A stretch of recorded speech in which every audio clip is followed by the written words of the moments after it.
Think and Grow Rich was one of the first books I ever read, and it opened up the mind. I love what I do. I'm mostly passionate now about teaching others, getting other people to that financial freedom, so they can do the things that they want to do. Ultimately, I don't want to be remembered for the doors. I don't want to be remembered for the things that I own. I want to be remembered for the people that have helped. I like what real estate can do for people. And it creates that time for people to do whatever it is that they want to do with their lives.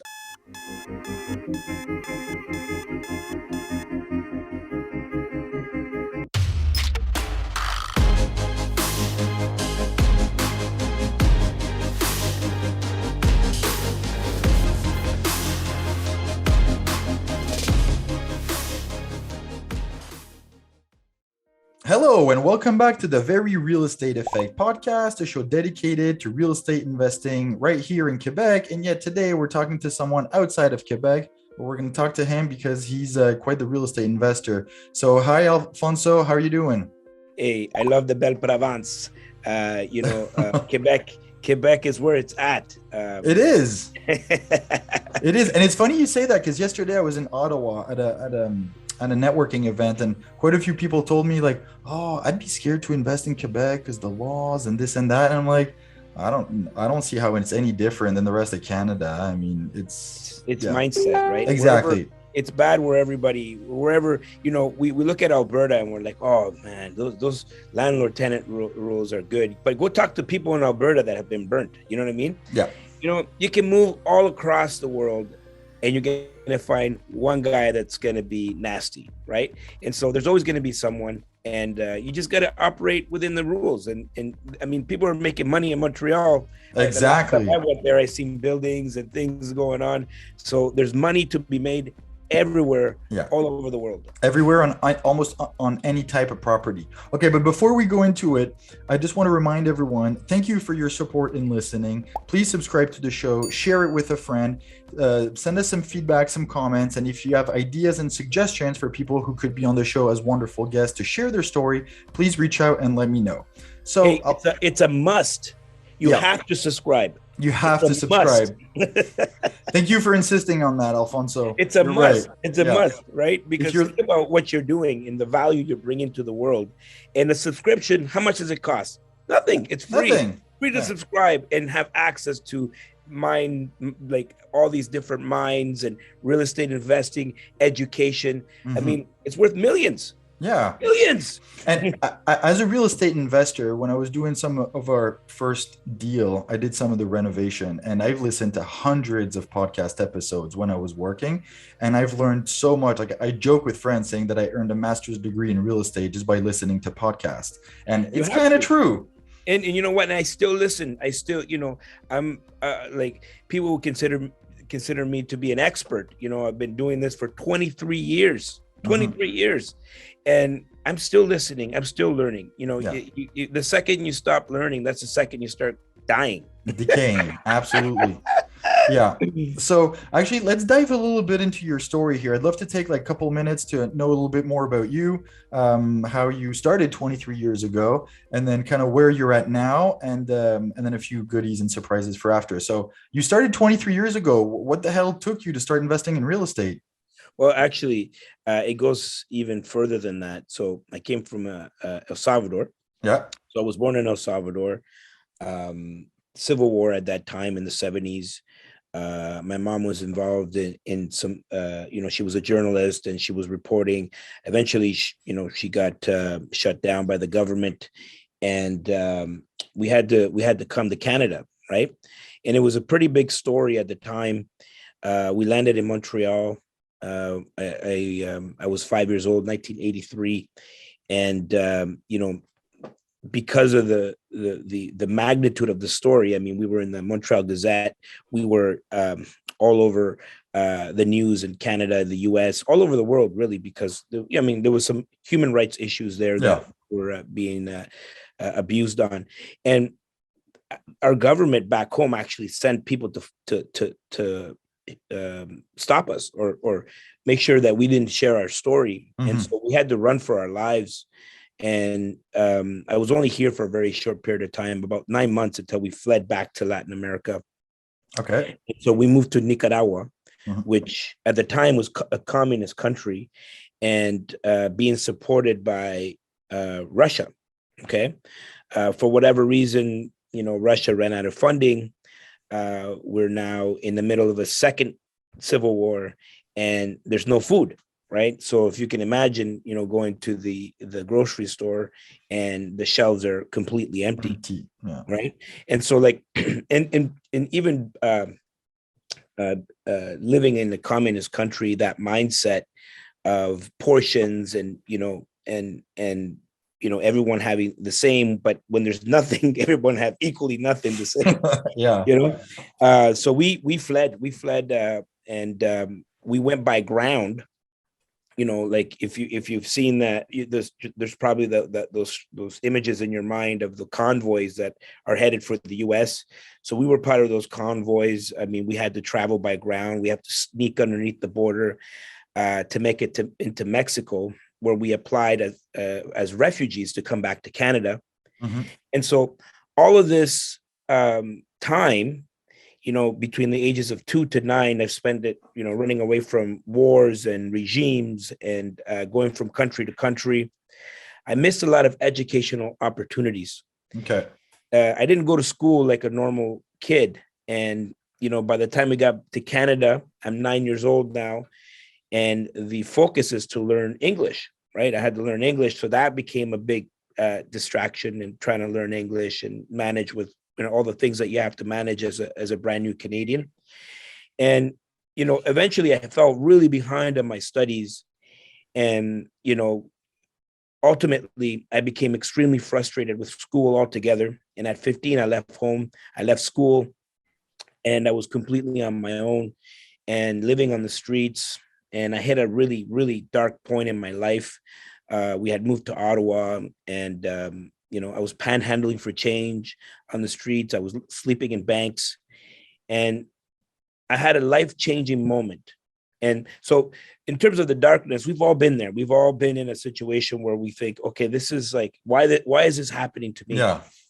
And you could probably think of a moment right now in your mind, like, like, whoa, like a dark moment in your life. And that was my darkest moment at 15, kind of living on the streets, not knowing what's going to happen. I had zero confidence in myself, zero self-worth.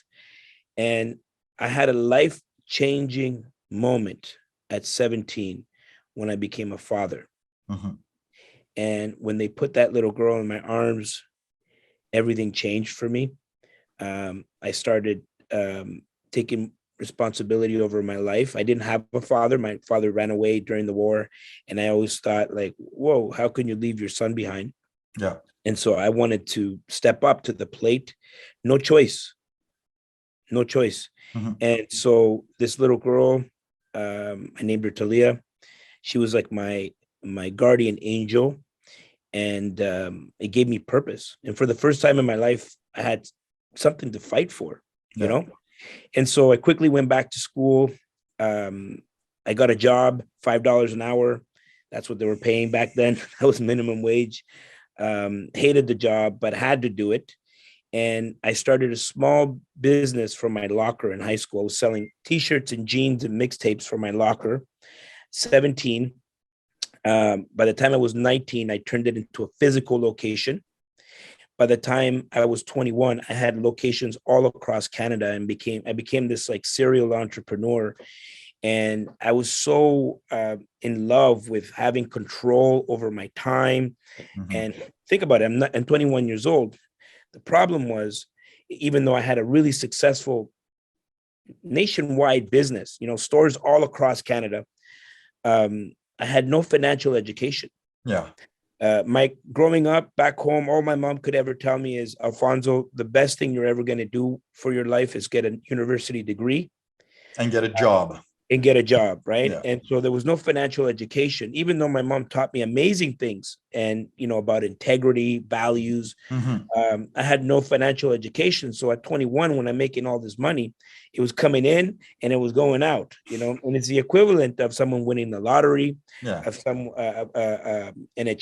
NHL player or a Yeah. basketball player or a singer, or, Yeah. that Who does makes something. who makes 2 million a year and who spends 2 million a year. Exactly. Yeah. And so that's exactly what was going on. Shortly after 9/11, we got hit with a market correction at the time. Okay, so this is 2001, and it almost wiped me out. And the lesson that I got from that was, I better get my. Are we allowed to swear on this program? I better get my shit together. Yeah, that's okay. That's a good one. That's a good one.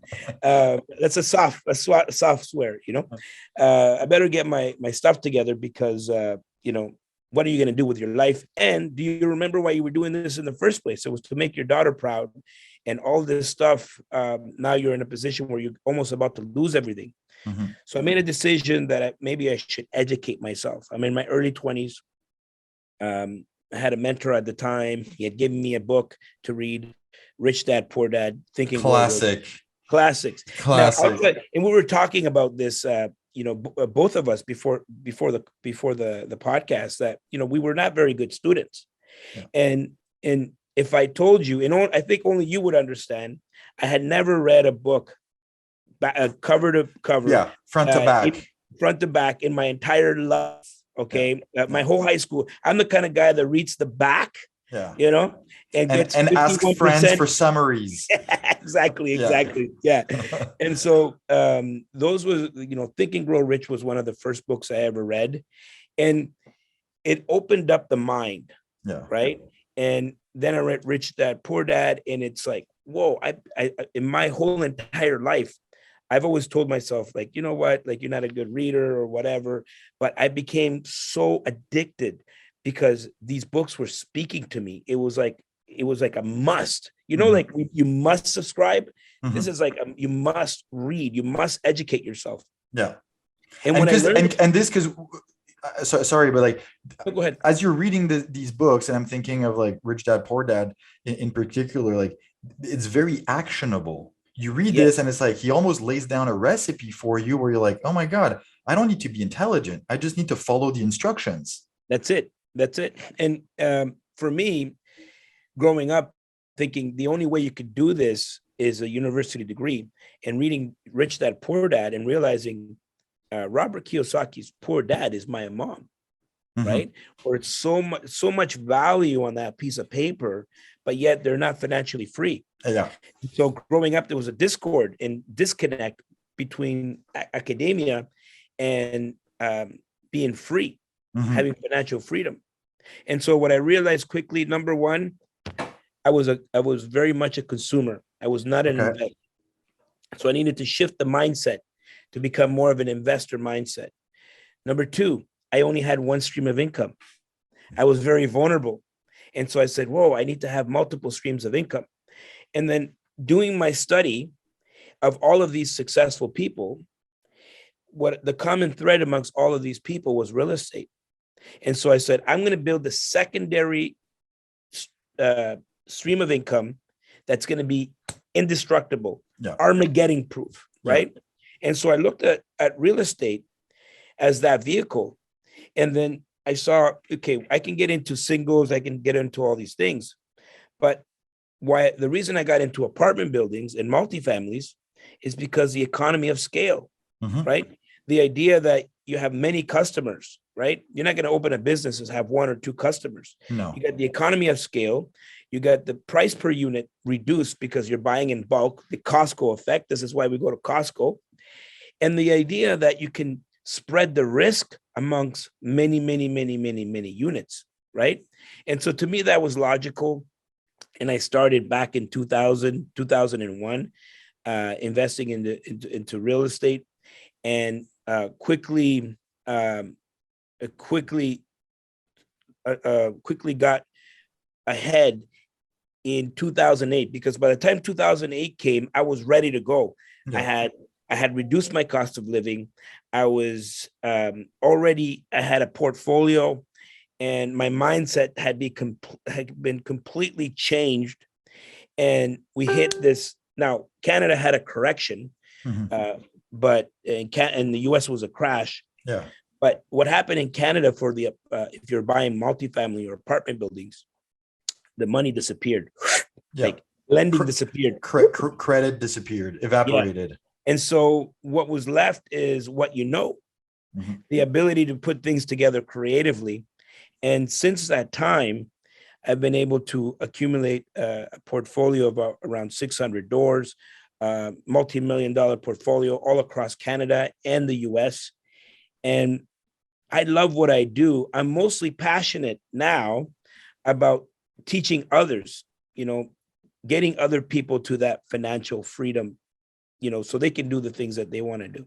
Yeah. No, totally. And that's a very inspiring story. I think that resonates with a lot of people because a lot can identify with some of the items that you said. And it's funny because as you were talking about choosing to invest in multifamily and in real estate overall, recently saw Kevin O'Leary in Toronto. And one thing he mentioned is talked about the stock market, talked about crypto, talked a lot of about a lot of different investments. And he was like, but there is one where the price will never go to zero, and that's real estate. And so people always say, oh, you need to have a balanced portfolio. You need to have so much of this, so much of that. And it's like, yeah, but it's okay to have a lot more real estate because that value will never disappear. And that's something that resonates with a lot of people that, to put it in simple terms, like real estate is something that if we slightly educate ourselves, we can understand well, we can control it, we can force appreciation, we have tax advantages, we benefit from appreciation, and best of all, it's actually someone else who pays for it.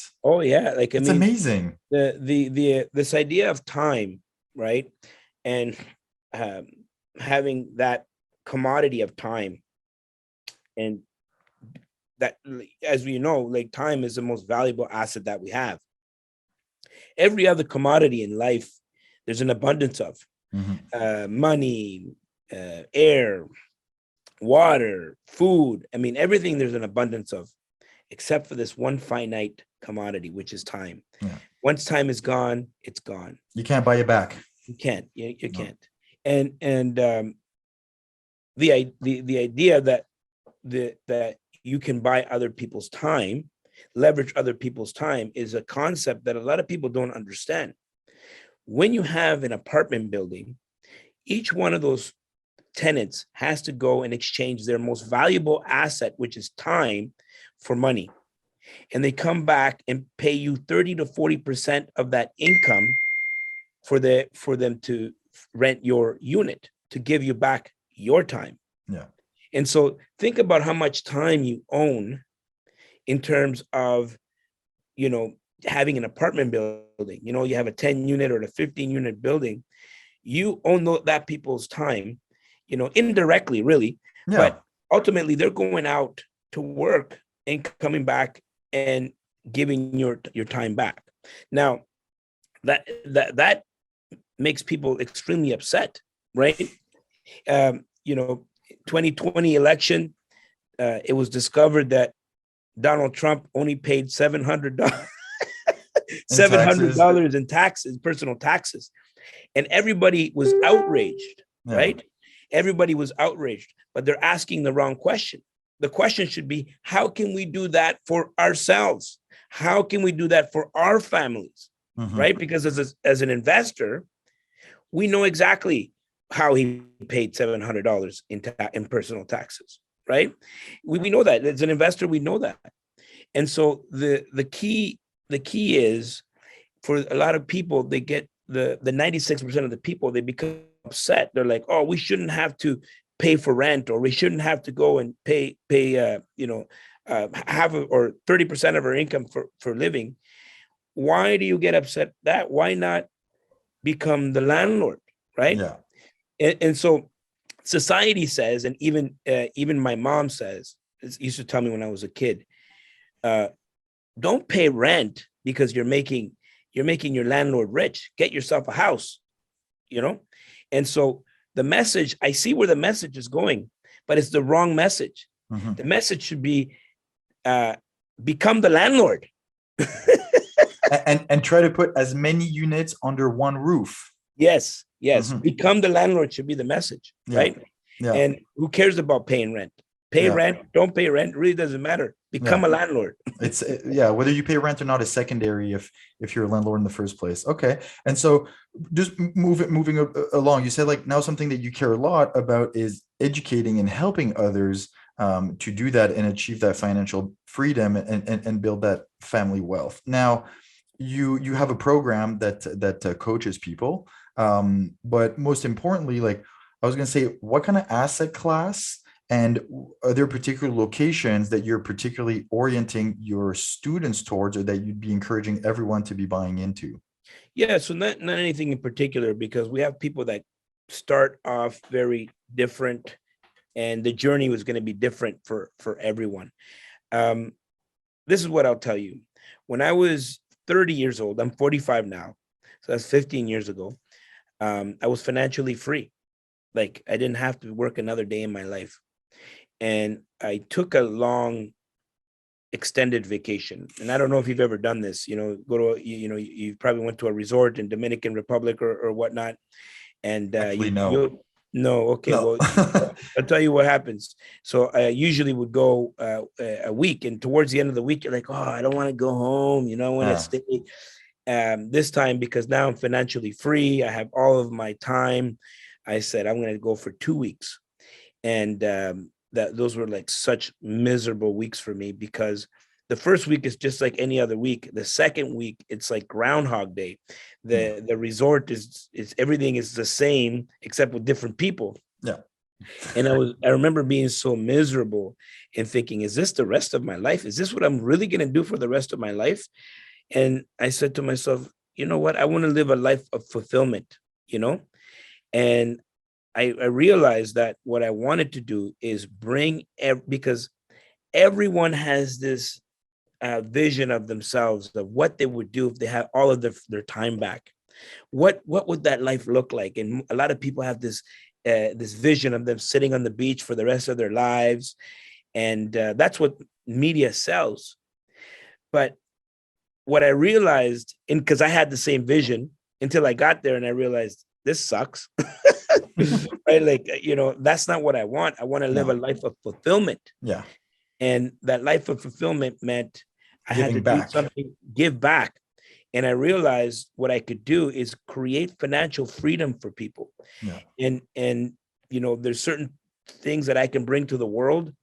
And that's when I started about 15 years ago, coaching, training, mentoring, speaking, building my own programs, courses, all of that stuff about 15 years ago. And I seen all of the impact that I can have on this world. I've created hundreds, if not thousands, of millionaires, and I've given not for the money, because I know that if I give people back their time, they're going to do amazing things in the world. I know they're not going to sit on a beach for the rest of their lives. And so that is so fulfilling for me. Yeah. And that has become a big part of my why and my passions and why I do things. And ultimately, I don't want to be remembered for the doors. I don't want to be remembered for the things that I owned. I want to be remembered for the people that have helped.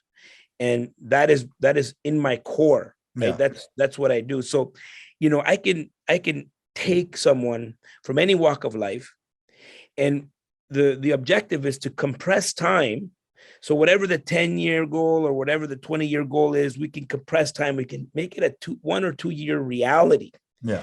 Because most people don't understand the power of tapping into someone else's systems. I've already done this. I've been doing this for 23 years. Like, no one has to reinvent the wheel. No. And it's funny, as I hear you say that, it's something that really resonates with me. And as you say, we talked a little bit about it before the podcast, is that part of the reason why I created the podcast is because our real estate investing had a huge impact on our lives with my wife and the kids and so on.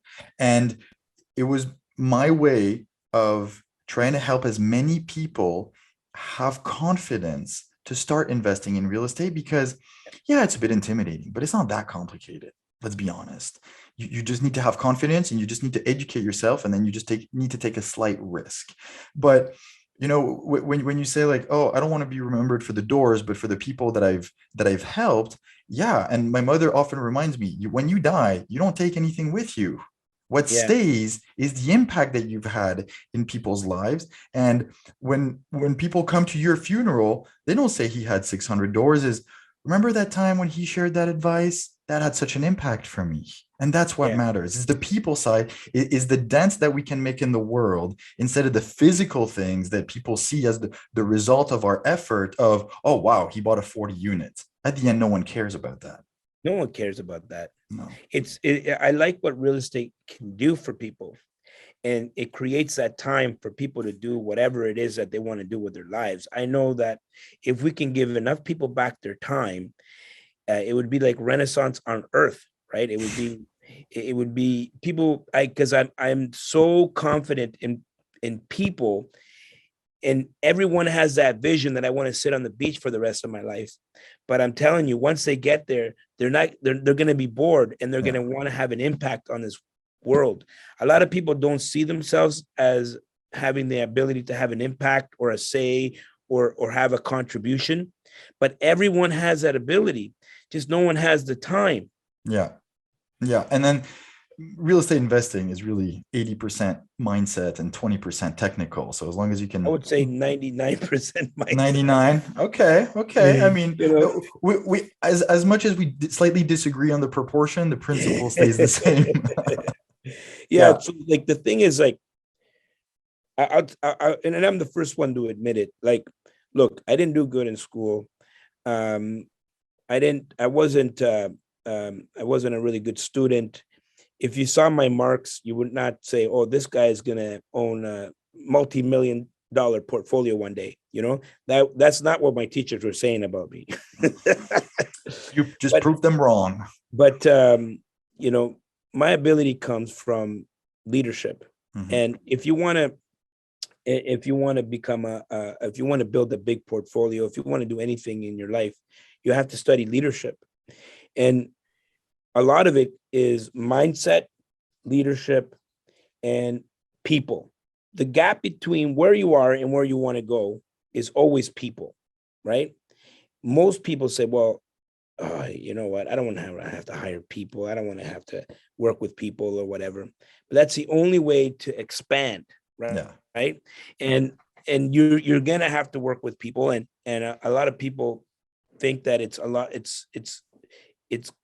You have to be the owner of all the information. You can hire really smart people to manage your business, right? And the Mhm. mindset is having the ability to oversee the business, not working in the business all the time. Yeah. And the people that were sitting next to me getting the A's, the A pluses, A pluses, A pluses, A pluses, those people are amazing people to be the integrators in your company. Yeah. But those aren't necessarily the people who have the vision. They've They been don't need, trained to think in a certain way. yeah, And I like what you said, and I'll share it right before the podcast when we started. And in my name is Excel. You read it as Alex, and I joked that, hey, it's okay, I'm dyslexic too. And you said, yeah, I am dyslexic. And so, what is it that you said about people who are dyslexic? yeah. So there right now, so LinkedIn has a feature where it talks about you can identify certain skills, Mhm. like troubleshooting or problem solver. So those are like very specific skill sets that people have. Dyslexic thinking now has been added to those skill sets. So when you're looking for, and when an employer is looking for an employee and they see, oh, dyslexic thinking, what does that mean? They can go and look it up, and even in the dictionary, they can include that as a skill. Mhm. It's a very special skill set, right? And it's a very different way of thinking in terms of having that bigger picture, right? So being dyslexic, means I don't focus on small details. I focus on high level high level high level You. a high level view of whatever it is that I'm looking at. Mm-hmm. And so that really makes me a better leader, right? Because I need people. I hire the right people, sort of like Richard Branson. Richard Branson is also, and he was a big advocate for creating that dyslexic thinking, as making that as an official skill. But that's been a skill for a long time. Einstein, as you know, was dyslexic. Steven Spielberg. A lot of the people that have come to this planet and have created amazing things have been dyslexic. So that's something that we share. That's funny. Yeah. Well, that connected us right away. Yeah, exactly. Literally, like within a minute, we were talking about that. We didn't even start recording yet. Yeah. That was funny. So as we're wrapping up here, where can people find out more about you? Listen, I tell this to people all the time. Whatever platform, whatever you're on, look for me. If I'm not there, shame on me. I'm on TikTok. The best place, and I would say the best place to start would be on my YouTube channel. You can subscribe to your channel and your channel. In my channel, find me. Just go Alfonso Cuadra on the search. You'll find my channel. Subscribe. I have about 800 videos, and if anything I say there resonates with you, you can reach out. Okay. That's good to know, and that's pretty straightforward. So, hey, Alfonso, thank you very much. It's been a really fun conversation, and I like how all this is technically about real estate, but we mostly talked about your story and mindset and how people see the world and how much of a difference it makes. So, thank you. It's really appreciated. Listen, you have an incredible platform here. Congratulations, and it was an honor being here with you. Well, thank you very much, Alfonso. It means a lot.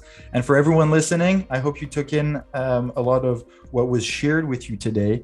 And most importantly is how you take action. We all know people who say they want to start investing in real estate for years, and yet they've never done a thing, never done a visit, never done an offer.